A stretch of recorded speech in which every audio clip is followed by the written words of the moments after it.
Here we are today in Bicester, working on this purple Mercedes with a nasty gouge in the corner of the bumper.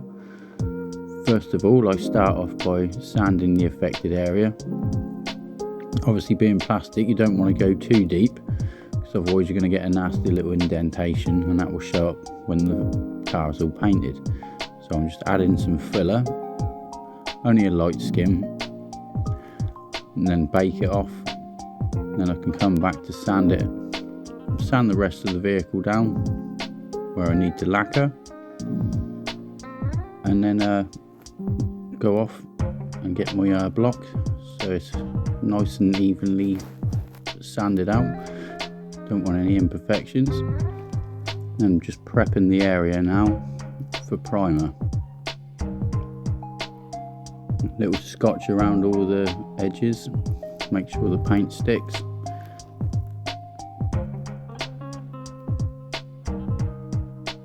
Make sure you get around those little nooks and crannies.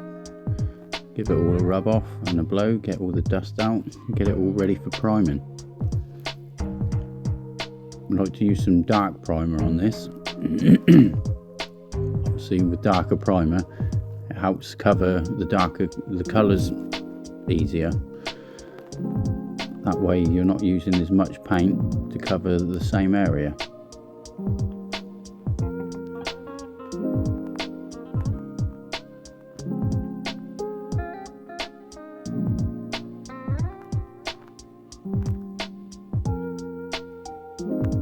A good bake, and block down the affected area.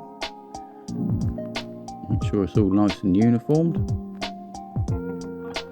And then we're nearly there, ready for paint.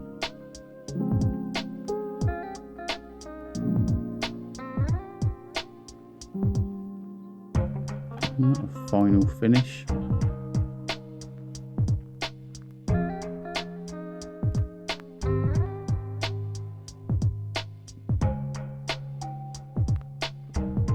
And now we're ready to mask up and degrease and paint. Quite a nice colour, this one. It's a 890. The colour code if anyone's interested. Anyway, that is pretty much it for me. I will let you enjoy the rest of the video.